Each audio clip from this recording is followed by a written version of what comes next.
Bonjour à tous et merci de vous connecter à nouveau pour cet expresso d'Engie Entreprise et Collectivité.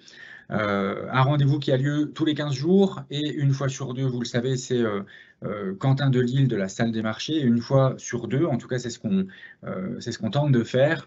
On vise un entretien avec notre expert commercial, Julien D'Alessandro, pour parler de l'actualité commerciale, de l'actualité économique. Julien, je vais te laisser te présenter pour celles et ceux éventuellement qui te connaissent pas ou qui te découvrent pour la première fois. Oui, bonjour Marc, bonjour à toutes et à tous. Donc pour celles et ceux qui n'ont pas pu participer au précédent Expresso, je me représente, je m'appelle Julien D'Alessandro, je suis responsable de compte et comme tous mes collègues finalement répartis sur toute la France, mon rôle est d'accompagner les entreprises, les industries, les PMI, les PME, les grands groupes industriels, les entreprises du secteur tertiaire, les syndics de copropriété. Voilà. Notre rôle, c'est vraiment de vous aider à trouver la bonne stratégie d'achat en énergie et de vous accompagner dans vos projets de transition énergétique, surtout dans ce contexte actuel que nous vivons, qui est quand même assez particulier. Bien, merci beaucoup. Alors, lorsqu'on a lancé cet événement, dans l'invitation, nous parlions des particularités qui sont liées à la période estivale. Effectivement, l'été approche, avec tout ce qui est période de vacances. Avant de fermer les cahiers, c'était important de refaire un point justement sur cette période. Qu'est-ce que tu peux nous en dire, s'il te plaît ? Oui, Marc, tout à fait. Donc, c'est pas toujours facile. C'est toujours pas facile de prendre des décisions en ce moment pour les entreprises dans le contexte actuel, hein, dans l'achat d'énergie. Et finalement, un des conseils principaux pour le moment, c'est de se positionner avant l'été, de pouvoir se décider avant l'été et de ne pas traiter le sujet de l'énergie à la rentrée en septembre, parce que le contexte, il est toujours très tendu et incertain.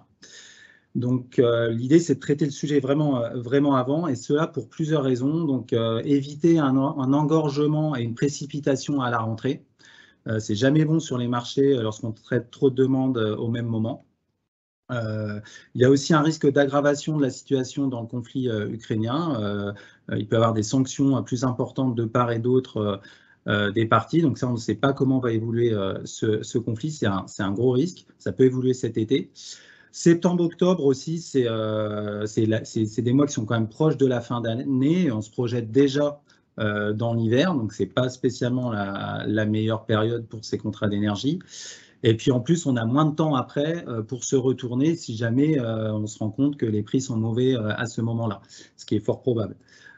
Et comme l'année dernière, finalement, plus on laisse passer le temps et plus on risque d'être bloqué jusqu'à la fin de l'année. Et la pire des choses, ça serait d'arriver en décembre et de ne toujours pas avoir pris de décision pour l'année 2023.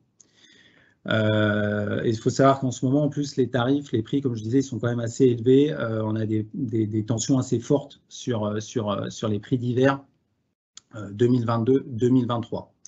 Donc, on en reparlera à la fin là, de l'Expresso, mais on a des solutions à apporter pour anticiper, sécuriser le budget pour les mois, années à venir. Le principal, je vous invite vraiment à vous mettre en relation avec l'interlocuteur habituel d'Engie. Merci beaucoup Julien. Alors par contre, pour effectivement votre interlocuteur habituel, si vous êtes client d'Engie Entreprise et Collectivité, son nom, ses coordonnées figurent sur votre facture. Si vous n'avez pas son nom enregistré dans votre téléphone, vous avez votre interlocuteur clientèle aussi, vous pouvez joindre directement à partir des coordonnées de votre facture. Ça, c'est pour effectivement celles et ceux qui sont clients d'Engie Entreprise et Collectivité. Pour ceux qui ne le sont pas encore, je vais insérer dans la conversation un lien et sur le replay, il y aura un QR code vers un formulaire de contact pour vous aider effectivement à suivre les recommandations de Julien, donc à rester en contact avec nous pour commencer à planifier justement cette stratégie. Julien, on va parler un petit peu d'actualité. On sait que l'actualité elle est toujours très dense dans le secteur de l'énergie, avec toutes les connexions, tous les liens qu'il y a entre le secteur de l'énergie et les événements géopolitiques.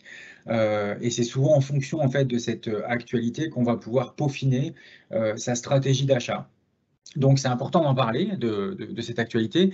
C'est un peu ce qu'on évoquait dans les invitations, où vous parlez effectivement de l'anticipation de la période estivale et d'autre part des actualités clés pour prendre des décisions. Dans les grandes lignes, qu'est-ce qui se passe en ce moment, Julien, dans le monde de l'énergie? Ouais, donc au niveau des actualités, donc je dirais il y a deux thématiques importantes. La première, c'est l'actualité marché, et donc qui est pas forcément, qui correspond pas forcément aux bonnes nouvelles en ce moment. Et puis le second, c'est l'actualité réglementaire, qui finalement, c'est plutôt les bonnes nouvelles du moment. Donc ces notions, elles pourront aussi être abordées plus, avec plus de détails, donc avec votre interlocuteur lorsque vous l'aurez contacté. Mais donc, si on prend le premier point, l'actualité marché, il faut savoir que le marché il a été relativement stable depuis début mai, donc le dernier Expresso auquel j'avais participé. Par exemple, pour l'électricité, on oscille entre 300 € et 310 € du mégawattheure pour Cal 23, donc bien sûr pour l'année 2023. Donc bien sûr, ce sont des prix très élevés, mais ils n'ont pas augmenté comme ça avait pu être le cas au premier trimestre de cette année où le marché avait doublé.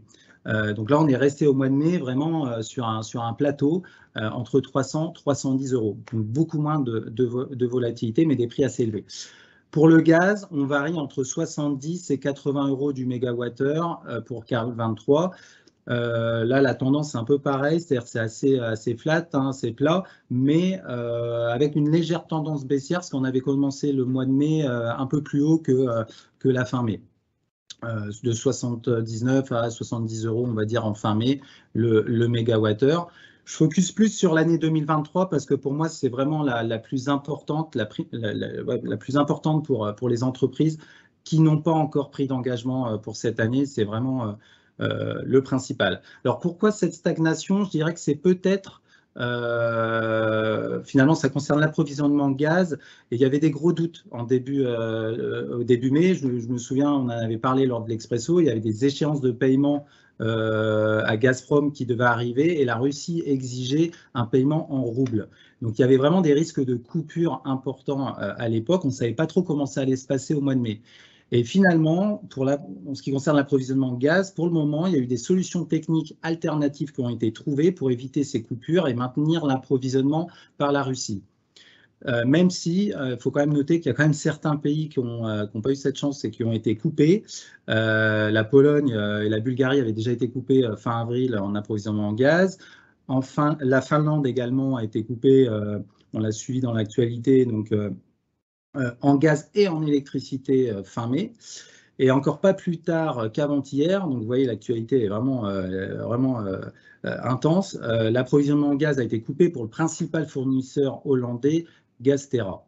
Donc c'est des fournisseurs qui n'avaient pas trouvé de solution de paiement. Donc le risque d'approvisionnement, il est toujours présent. Donc c'est une raison de plus pour dire, franchement, forcément ne pas attendre parce qu'on ne sait pas ce qui peut se passer dans les mois à venir.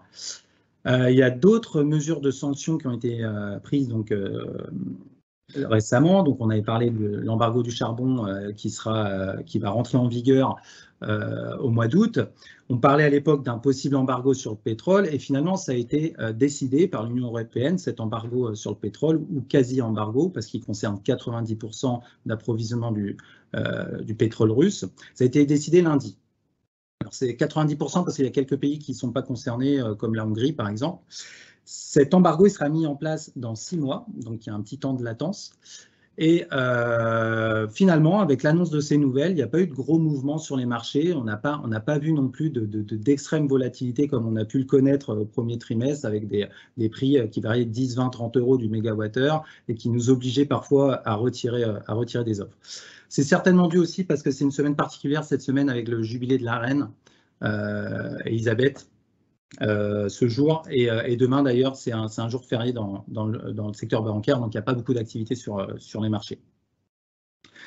Ensuite, donc, pour les bonnes nouvelles, je dirais l'actualité réglementaire, donc l'AREN+. Pour rappel, le gouvernement avait décidé l'attribution de 20 TWh d'AREN supplémentaires pour l'année 2022 au prix de 46,20 €.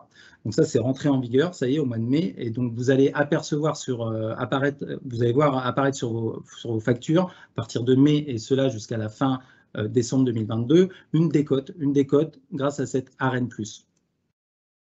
La deuxième bonne nouvelle, on va dire réglementaire, Attends, excuse-moi, Julien, juste sur l'Arène Plus, je me permets de t'interrompre une petite seconde. Je vais poster aussi dans la conversation sous forme de lien et dans le replay sera en QR code un lien vers un article qui détaille justement ton propos sur l'Arène.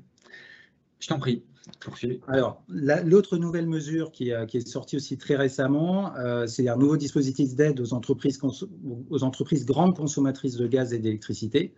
Alors, c'est un décret qui n'est pas paru encore pour le moment, mais ça ne devrait pas tarder.